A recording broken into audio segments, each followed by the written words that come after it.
नमस्कार, स्वागत है आपका आरपीडी न्यूज में। बांसवाड़ा जिले की बागीदोरा विधानसभा क्षेत्र से भाजपा युवा मोर्चा जिला उपाध्यक्ष लक्ष्मण गरासिया ने लगाए कांग्रेस पार्टी पर भ्रष्टाचार के आरोप। जल संसाधन मंत्री को भी नहीं बख्शा।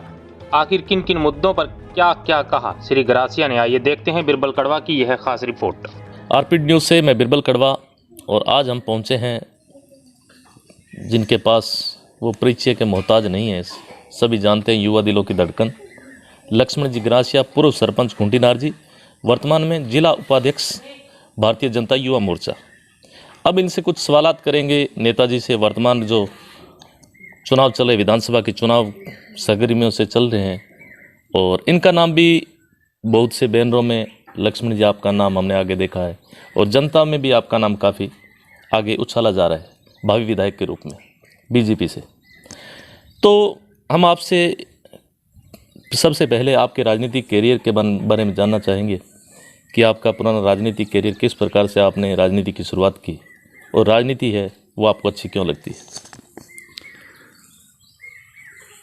राजनीति का शुरुआत आप जैसे अभी मीडिया में अभी आप यहाँ मेरे से परिचित हो रहे, ऐसे कैसे मेरे शुरुआत में मेरे मित्र होया करते थे। जी जी। मैं एजुकेशन लाइन में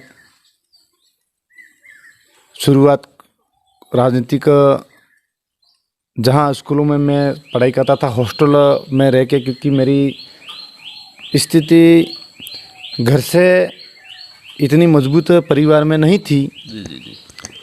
और आश्रम छात्रावास में रह के मैंने 9वीं 10वीं 11वीं 12वीं छात्रावास में रह के मैंने अध्ययन करी, और अच्छा डिवीज़न भी अपनी सभी प्रथम डिवीज़न रहा।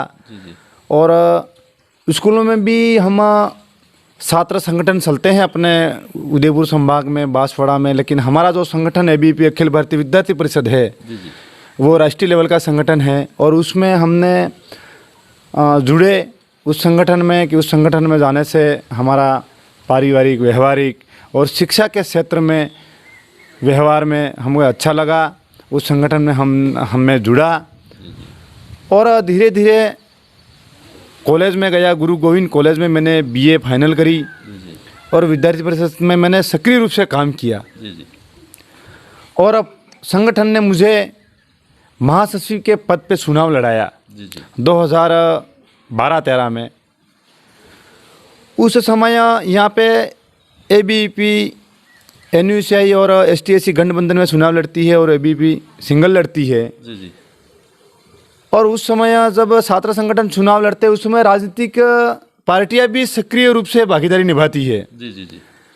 उस समय कांग्रेस की सरकार होया करती थी, और स्थानीय कैबिनेट मंत्री अभी है, उस समय भी कैबिनेट मंत्री थे।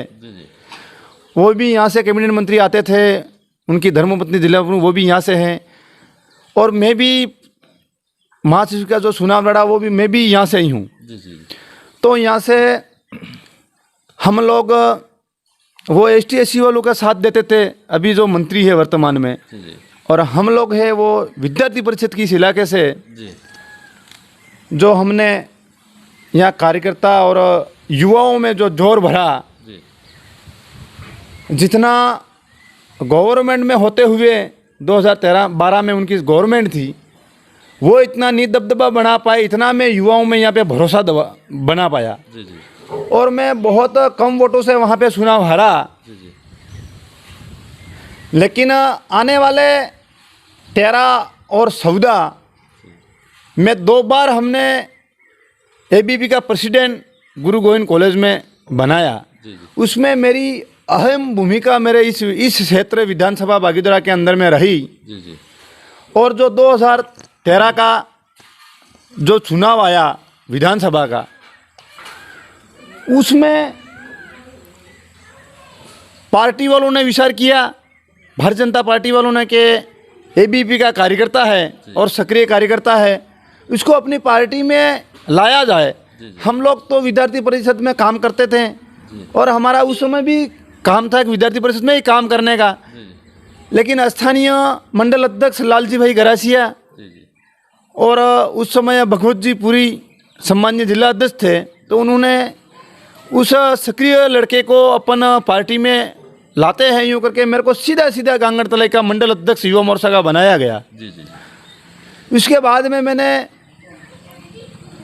इस क्षेत्र के अंदर में मेरा विद्यार्थी परिषद मेरे कार्यकर्ता काम कर ही रहे थे। जी उन्हीं विद्यार्थी परिषद के कार्यकर्ताओं को मैं तमाम कार्यकर्ता को युवा मोर्चा में ले गया। जी जी इसके बाद में हमारे माननीय पूर्व मुख्यमंत्री जी वसुंधरा जी राजे का जो रथ 2012-13 में आया था, उसमें मैंने अहम भूमिका निभाई जी जी और नारों के साथ में 2013 की बात कर रहा हूँ। केसरिया में हरा हरा तो राजस्थान में वसुंधरा, उस एवज के साथ में हमने 10,000 लड़कों ने इस क्षेत्र के अंदर में वातावरण बनाया और खेमराज जी जो गरासिया जी है उनको टिकट दिया गया मोदी जी की लहर में। उनको हम 13,000 वोटों से हम हार गए थे, लेकिन इस विधानसभा में हमारा जो परिसमन हुआ 2008 में, उस समय माननीय हमारे स्वर्गीय जितमल जी खाड़ साहब जो एमएलए का चुनाव, ये अभी जो कैबिनेट मंत्री जी है महेंद्रजीत सिंह मालवीय जी, ये 47,000 वोटों से जीत गए थे। उसके बाद में हमारे जितमल जी का वो परिसमन हुआ, उसमें 30 पंचायतें निकल गई। हमारे यहाँ पे सक्रिय कार्यकर्ता थे, जितमल जी एमएलए थे, वो निकल गए। उसके बाद में 13 में हमने खेमराज जी को पार्टी में कांग्रेस से लाके चुनाव लड़ाया और उस 47,000 की बढ़त जो कांग्रेस की थी वो हमने 13,000 पे लाए। मतलब हमने 33,000 वोटों का इस विधानसभा में बढ़ाया। उसके बाद में भले हमारे राजस्थान में 2013 में हमारी सरकार बनी भाजपा की और भले हमारा एमएलए यहाँ पे नहीं जीता, 13,000 वोटों से हार गया, लेकिन हमने अच्छा काम किया इस विधानसभा के अंदर में। और उस गांगड़तलाई पंचायत समिति जो 2014 में हमारे माननीय गुलाब चंद जी कटारिया जी के नेतृत्व में और वसुंधरा जी के नेतृत्व में हमको पंचायत समिति का तोहफा दिया, गांगड़तलाई पंचायत समिति बनी। उसमें हमने भागीदारी से अहम भूमिका निभाई और उस क्षेत्र के अंदर में 100 ग्राम पंचायती थी 2000 नई पंचायत समिति में। उसमें हमने, हालांकि सरपंचों में कोई पार्टी पॉलिटिक्स नहीं होती है, लेकिन विचारधारा कहीं न कहीं मिलती जुलती है। तो हमारे मित्र, हम 24 में से 16 सरपंच मेरे दोस्त बने और उसके बाद में कड़ा मुकाबला हुआ और प्रधान में हमारे श्रीमती कृष्णा जी कटारा जी एक सीट से 2013 में रह गए थे। उसके बाद में हमारे लंबे समय तक 13 से लगा के 18 तक हमारे वसुंधरा जी का बहुत अच्छा कार्यकाल रहा। हमारे मोदी जी देश के लोकप्रिय प्रधानमंत्री जी, जिसको 2013 से 2018 तक डबल इंजन की सरकार बोलते हैं, अच्छी जन कल्याणकारी योजनाएं हुई। लेकिन उसके बाद में कहीं न कहीं हम रिपीट 2018 में हम विधानसभा में यहाँ भी नहीं जीत सके और राजस्थान में भी हमारी सरकार नहीं बन आगे सकी। क्या रहेगी लक्ष्मण जी, अब की बार क्या सोचा है? क्योंकि मोदी जब लहर थी उस टाइम आप विधायक नहीं निकाल पाए, तो अब तो अगर वर्तमान अगर स्थिति देखा जाए तो अगर यह बागीदोरा विधानसभा है तो यह महेंद्र सिंह मालवीय का गढ़ कहा जाता है, वागड़ के शेर के नाम से जाना जाता है। तो आपको क्या लगता है, यहाँ से निकल पाएंगे, ये सीट कवर कर पाएंगे? ऐसा है भाई साहब, मोदी लहर में हमने आपको बोला 33,000 वोटों का हमने बढ़त बनाया और हम उससे ज़्यादा और क्या कर, ठीक है 10-12 हज़ार का खेल है, वो इतना बड़ा अंतर नहीं है। लोकतंत्र है, लोकतंत्र के अंदर में जीत हार संभव है, लेकिन हम आपको आशा और विश्वास के साथ में कह सकते हैं कि हम कहीं न कहीं हमारे वोटों की बढ़ोतरी हुई है। हमारे यहाँ पे बीजेपी पहले से कमज़ोर थी, पहले 8 से 10,000 वोट आते थे, उसकी जगह हम 2013 में हम 67,000 वोट लाए और 2018 में हम 77,000 वोट लेके बैठे हुए हैं अभी। तो कहीं न कहीं हम बढ़ोतरी में हैं और जनता अपने आप में परिवर्तन अभी मांग रही है। क्या मुद्दे रहेंगे अब की बार अगर विधानसभा के पर बागीदोरा की क्या डिमांड है, किन मुद्दों पर चुनाव लड़ना चाहते हैं? हमारे बागीदोरा विधानसभा में 2018 में जब यहाँ पे राहुल गांधी जी आए थे, यही हमारे कैबिनेट मंत्री महेंद्र जी मालवीय, उनके धर्मपत्नी जिला प्रमुख, और ये राहुल जी गांधी जी 5 बातें जो घोषणा करके गए थे घोषणा पत्र में कि हम सरकार में 2018 में आएंगे, 1 2 3 4 8 10वें दिन किसानों का कर्जा माफ़ कर देंगे। तो ये धरातल के अंदर में जनता के अंदर में आक्रोश है कि आप झूठा बोल के राज में आ गए और आपने किसानों का कर्जा माफ़ नहीं किया। नंबर 1, किसान अभी परेशान है। नंबर 2, बेरोजगारों के ऊपर उन्होंने यूँ बोला था कि हम नौकरियां देंगे, हम बेरोजगारी भत्ता 3500 से 4000 रुपये देंगे, यूँ करके उन्होंने घोषणा पत्र में लिखवाया था और जगह जगह ऐसा प्रसार किया गया था। आज युवा उनसे दुखी है, परेशान है। आज 1 से लगा के 18 तक तमाम प्रकार की भर्तियाँ, चाहे वो शिक्षा विभाग की हो, राजस्व विभाग की हो, आरएस की हो, आप देख लो। महेंद्र सिंह मालवीया हमारे जो कैबिनेट मंत्री है, उनका भी एक शिक्षक का एक ऑडियो एक वायरल हुआ था। उसमें बताया जा रहा था खुले में कि महेंद्र जी मालवीया का हाथ है, पेपर वो ले गए, पेपर उन्होंने बेच दिया। इस इलाके के अंदर में महेंद्र मालवीया का ज़ोर शोर से वीडियो वायरल हुआ, लेकिन इसके बाद भी यहाँ पे जनता को, युवाओं के अंदर में आक्रोश है। और अभी जो शिक्षा मंत्री थे डोटासरा जी, उनके घर में आईएएस और आरएस 10-10 12-12 उनके परिवार में बनते हैं। और अभी इस गवर्नमेंट के अंदर में एसएसओ की अभी भर्ती हुई, एसआई की, उसमें एक ही गांव के 100 थानेदार बन गए। क्या दूसरे गांव में ऐसे हीरो नहीं पनप रहे हैं? यह जनता के अंदर में कांग्रेस के प्रति बिल्कुल विश्वासघात हो गया है। एक तरफ सरकार ने, मुख्यमंत्री गहलोत सरकार ने एक बड़ा स्ट्रोक खेला कि अगर ऐसी कंडीशन आई तो एक बहुत बड़ा कानून भी बनाया है। अगर ऐसे नकल वगैरह के ऊपर नकेल कसने के लिए स्पेशल कानून भी गठित किया है। ये कानून कहाँ है? ये कानून हमारे सामने तो कोई रखा ही नहीं। कोई जैसे पेपर लीक होता है को वो बोलते हैं जेल डाल दिए, हम दूसरे दिन बोलते हैं जेल निकल गए। ऐसे गहलोत की ऐसी भाषाएं हैं। अब की बार अगर गरीबों की बात करें, यहाँ पे मुद्दों की बात करें, तो गहलोत ने बहुत बड़ा एक मास्टर स्ट्रोक खेला, जिलों की घोषणा की है, साथ ही यहाँ मेडिकल कॉलेज की घोषणा की है। बहुत से ऐसे मुद्दे हैं, जैसे इसके अलावा मोबाइल की घोषणा की है, फ्री बिजली है। तो आपको क्या लगता है?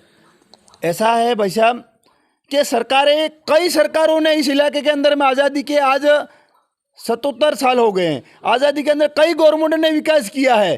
कोई ऐसा ही नहीं कि गहलोत जी ने ही यहाँ पे घोषणा की है। हमारे अटल बिहारी की वाजपेयी जी ने गांव-गांव के अंदर में डामरीकरण सड़क बनाई। जहां आप अभी खुटी नारजी आ रहे हो तो आप चले जाओगे खुटी जालिमिया, ऐसे ऐसे रोड बनाए, ऐसी ऐसी योजनाएं तमाम प्रकार की आई। लोग ऐसा कोई नहीं है कि योजनाओं से कोई मतलब योजना आ गई तो हम उसको वोट देंगे, ऐसा कोई नहीं है। अभी कांग्रेस के सरकार में आम जनता में भरोसा खत्म हो चुका है, क्योंकि कानून व्यवस्था नहीं है। आज आप देख लो महिलाओं के ऊपर अत्याचार, अभी आप दरियावद वाली 2 दिन पहले की घटना है, क्या शर्मनाक घटना है वो। अभी जैसे आप उदयपुर में, उसमें एक बहुत बड़ी कमेटी का गठन हुआ, सीएम खुद भी पहुंचे हैं वहाँ पे। सीएम के सामने सीएम पहुंचे हैं, सीएम के सामने अशोक गहलोत हाय हाय के नारे लग रहे हैं। तो ऐसे ही बहुत जनता के अंदर में विश्वास नहीं है। जो भी कानून है उसके लिए सब कुछ एक्ट बने हुए हैं, सभी के नियम कानून बने हुए हैं, जो सजा होगी वो तो उसी के अनुरूप होगी।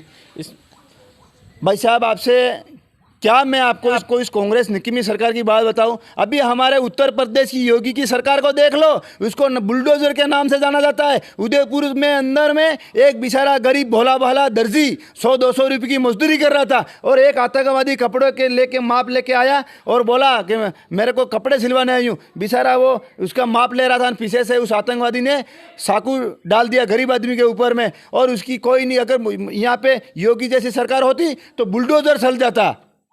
बागीदोरा विधानसभा में विकास को लेके और क्या कहना चाहेंगे और क्या होना चाहिए?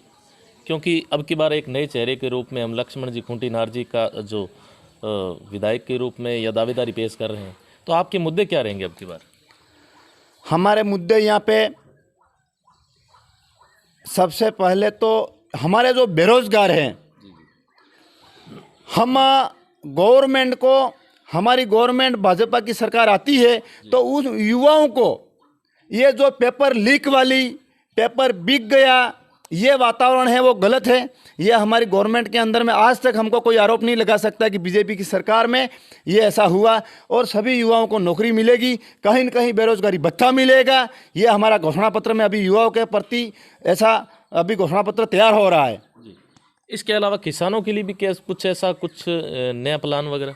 किसानों के लिए हमारे माननीय लोकप्रिय देश के प्रधानमंत्री जी किसान सम्मान निधि जो हर 3 महीनों के अंदर में 2-2 हज़ार रुपये डाल रहे हैं, ऐसी योजना हमारे राजस्थान में भी जब डबल इंजन की सरकार बनेगी तो हमारे यहाँ पर भी किसानों की एक अच्छी घोषणा पत्र ले रहे हैं। जैसे ये सिंचाई के बारे में हो, ओपन वेल के बारे में हो, जैसे किसानों के लिए यहाँ सबसे हमारे कुओं से खेती होती है। तो कांग्रेस सरकार आज़ादी के 40 साल तक राज किया, लेकिन 50,000 60,000 का कुआं देती थी, और हमारी गवर्नमेंट वसुंधरा जी के आने के बाद यहाँ 3 लाख का कुआं किसान को दिया जाता है। ऐसी अनेक प्रकार की कुओं पे सोलर प्लान है, कृषि कनेक्शन है, उनमें सभी प्रकार में 90% सब्सिडी हमारी गवर्नमेंट देगी आएगी तब। लक्ष्मण जी, एक बात करना चाहूँगा कि अब की बार शीर्ष नेतृत्व को लेके भाजपा कहीं न कहीं बैक फुट पे नज़र आ रही है, क्या रहेगा इसको लेके, क्या कहना चाहेंगे?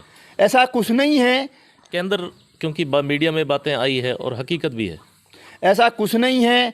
हमारे जिन बहुत से ऐसे प्रोग्राम हुए जिसमें मुख्यमंत्री वसुंधरा राजे की उपस्थिति दर्ज नहीं करवा पाई, तो उसको लेके क्या कहना चाहेंगे? हमारे अनेक प्रकार हमारे देश के अंदर में अनेक राज्यों में जहाँ चुनाव होते हैं, जहाँ पे हमारे रेगुलर बीजेपी की सरकार है और बीजेपी का जहाँ मुख्यमंत्री होता है वहाँ उनके नेतृत्व में चुनाव होता है, लेकिन हमारे राजस्थान के अंदर में ये चुनाव में आपको पता है 2013 और 18 में वसुंधरा जी की सरकार थी, तो 2018 में वसुंधरा जी के नेतृत्व में राजस्थान में चुनाव हुए, लेकिन अभी हम कहीं न कहीं हम सरकार में नहीं है, तो हम बड़ा चेहरा नरेंद्र मोदी जी का देखना चाहते हैं, उनके नेतृत्व में हम चुनाव यहाँ लड़ेंगे।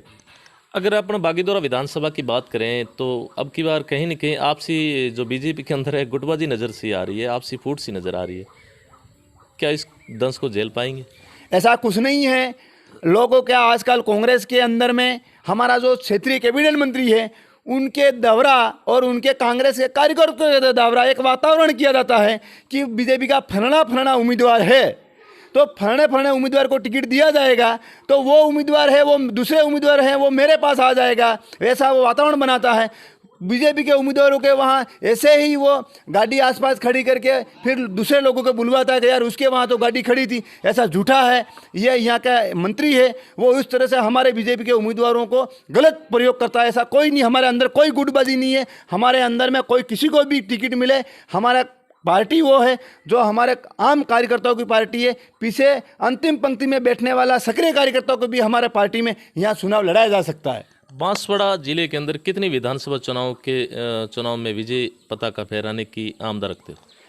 5 विधानसभा के अंदर में परिवर्तन होगा और 5 विधानसभाओं के अंदर में भाजपा का एमएलए जीत के जयपुर में जाएगा। विकास की अगर गति को देखा जाए तो अपने अब की बार बांसवाड़ा को 2 मंत्री मिले हैं, एक तरफ मालीवा जी है, दूसरी तरफ बामणिया जी टीएडी मंत्री, तो विकास में तो कोई कमी नहीं आई। 2 यहाँ है यहाँ पे, 2 मंत्रियों का कुछ भी विकास नहीं हुआ है। जहाँ पे उनको जहाँ पैसा मिलता है, जैसे हमारे यहाँ पे कैबिनेट मंत्री मालीवा जी हैं, यहाँ पे उनको पता है कि अब पैसा कैसे झड़पा जाए, तो इस क्षेत्र के अंदर में ऐसे भी हमारे पास में जगह जो चिन्हित कर रखी है, जहाँ पे पूर्व में एनीकट बने हुए थे, पूर्व में कोई भी योजना हो, चाहे नरेगा का हो कि पीडब्ल्यू का वो उसमें सिंचाई विभाग का हो कि सदगुरु फाउंडेशन का हो, कि उन एनीकटों के ऊपर उन्होंने अनुशंसा करके एनीकट बनाए हैं, और उनके एनीकट बनाने के बाद में उनके ही बच्चे का यहाँ पे कोरी है, जो वहाँ के माल ये गिट्टी वगैरह सब आता है, और बिल्कुल डुप्लीकेट माल यहाँ पे डाला गया, और पूरा जैसे 5-5 करोड़ का एनीकट है, 10-10 करोड़ का एनीकट है। वो अगर मैं भी यहाँ पे 2015 और 20 में सरपंच रहा हूँ, वो हम पंचायत को अगर काम दे तो जो 5 करोड़ का काम है वो हम सरपंच लोग 50 से 60 लाख में पूरा करके देते हैं। ये भ्रष्टाचार अगर कहीं हुआ है तो जल संसाधन मंत्री के द्वारा, जहाँ एनीकट पुराने थे उन्हें दोनों साइड प्लेटें लगा के पूरा पैसा हड़पा गया, और उन्हीं की कोरी का माल यहाँ पे आता गया, फर्जी माल। इसके अलावा अपने क्षेत्र के युवा है, अब की बार सड़कों पे है, विशेष तौर से आरक्षण की मांग को लेके टीएसपी क्षेत्र के अंदर जो आरक्षण की मांग उठी है जनसंख्या के अनुपात में, उसको लेके क्या कहना चाहेंगे? देखो, इस क्षेत्र के अंदर में ये सब आरक्षण जनजाति समाज हो कि ओबीसी हो कि अनेक प्रकार की कोई भी कास्ट हो, पहले से हमारा विधिवत तरीके से देश आज़ाद हुआ 1947 तक, आज तक हमारी जब बीजेपी की सरकार आई, भाजपा की सरकार आई, आप भैरू सिंह सरकार का आंकड़ा उठा के देख लो, आप वसुंधरा जी का आंकड़ा उठा के देख लो, यहाँ पे जनजाति समाज के हित में काम किया गया है, ओबीसी के हित में काम किया गया है। लेकिन जब 2013 में जब ये कांग्रेस की सरकार थी, उस समय ये महेंद्र मालवीय कैबिनेट मंत्री है, उनके द्वारा ये पता नहीं क्या क्या हमारे सभी कास्टों के अंदर में ऐसा विवाद खड़ा कर दिया है कि उधर से जनजाति की ओर से, उधर से वो ये सब लड़ाने का काम अगर किया है तो हमारे ये कैबिनेट मंत्री जी मालवीय जी के द्वारा ये तो तारीफ करते हैं कि इस क्षेत्र को टीएसपी को घोषित करने में मालवीय जी की अहम भूमिका रही। कहाँ पे अहम भूमिका रही? ये तो सभी जाति को लड़ा रहे हैं, सभी धार्मिकता को लड़ा रहे हैं। कभी बोलते हैं उनको ऐसा, कभी उनको ऐसा, उनको फूट डालो। आरोप प्रत्यारोप तो लक्ष्मण जी चलते रहेंगे, पार्टियां चलती है, लेकिन वास्तव में हकीकत में क्या होना चाहिए? जनसंख्या के अनुपात में आरक्षण मिलना चाहिए या नहीं मिलना चाहिए? देखो, जनसंख्या के अनुपात में उदयपुर संभाग में ट्राइबल एरिया है, तो जनसंख्या के अनुपात में होना चाहिए, क्योंकि एसटी है, ओबीसी है, जनरल है, तो जनसंख्या के अनुपात में हो जाए तो सबका अपना अपना हक अधिकार मिल जाए। अंतिम क्वेश्चन मेरा रहेगा, क्योंकि टाइम भी कम है। अब की बार एक तीसरी पार्टी कहीं न कहीं दोनों पार्टियों को चिंता का विषय बनी हुई है, भारतीय ट्राइबल पार्टी, या अब एक नई पार्टी आ रही बाप, भारतीय आदिवासी पार्टी। इसको लेके क्या कहना चाहेंगे? देखो भाई साहब, भारत के अंदर में छोटी छोटी पार्टियां, क्षेत्रीय पार्टियां, हजारों पार्टियां आई और हजारों पार्टियां लुप्त हो गई। यहाँ ऐसा कोई नहीं है। अभी जैसे ये जातिवाद के नाम पे अभी 2 एमएलए हमारे डूंगरपुर में जीते थे, लेकिन दोनों एमएलए के द्वारा जब कांग्रेस की सरकार गिर रही थी, तब ये राजकुमार वगैरह वहाँ पे उनको भी सरेंडर करने की बात चल रही थी, तो राजकुमार ने वीडियो वायरल किया कि मेरे को घेर रहे हैं पुलिस वाले, मेरे को जाने नहीं दे रहे हैं, मैं कांग्रेस के साथ नहीं मिलना चाहता हूं, यूँ करके वीडियो वायरल किया और लोगों ने, यहाँ के लोगों को विश्वास जताया कि यार उन दोनों एमएलए को वो पकड़ रहे हैं। उसके बाद 2 घंटों के बाद में राजकुमार का वापस वीडियो आता है कि सुनी हुई सरकार को गिरा ही नहीं जा सकती है। पहले तो वो एक जगह कह रहा है कि मेरे को पकड़ रहे हैं, और 2 घंटों के बाद कह रहा है कि सुनी हुई सरकार को गिरा ही नहीं जा सकती है। तो वो सभी लोग कह रहे हैं, मैं नहीं कह रहा हूँ, कहीं न कहीं दबाव में। सरकार गिराने में तो किसका हाथ मानते हो? वर्तमान सरकार को गिराने में भाजपा का हाथ था? वर्तमान सरकार को गिराने में कोई भाजपा का हाथ नहीं था। यही कांग्रेस में आपसी फूट थी। उन्होंने पूरे 5 कार्यकाल आमने सामने, अब सचिन पायलट साहब और गहलोत साहब को विश्वास नहीं था, उनके केंद्रीय टीम को विश्वास नहीं था। ये होटल में ठहरे, जो हिस्सा मिला वो पायलट लेके चले जाते, जो हिस्सा मिला वो गहलोत लेके चले जाते। कहीं कमलनाथ की सरकार आई हुई को गिरा दिया, उसी हिसाब से ऐसा एजेंडा यही आप लेके चल रहे थे? ऐसा कुछ नहीं है। कांग्रेस के जो एमएलए हैं, वही एमएलए उनकी पार्टी में वो नहीं रहते, वो हमारे पास आएंगे तो हम तो स्वागत ही करेंगे। हम लंबी राष्ट्रीय विचारधारा के लोग हैं, जो आएगा हमारी पार्टी में स्वागत है उनका। जी। तो यह थी हमारी खास मुलाकात लक्ष्मण जी ग्रासिया, जिला उपाध्यक्ष भारतीय जनता पार्टी। बहुत से तीखे सवाल, शायद इनको गुस्सा भी आया होगा। साथियों, आप हमें कमेंट करके जरूर बताना कि बागीदौरा विधानसभा में भाजपा से उम्मीदवारी किसकी सही रहेगी और जीत किसकी होगी। धन्यवाद लक्ष्मण जी, आपने हमें समय दी, उसके लिए बहुत बहुत धन्यवाद। धन्यवाद भाई साहब, आपको राम राम। धन्यवाद।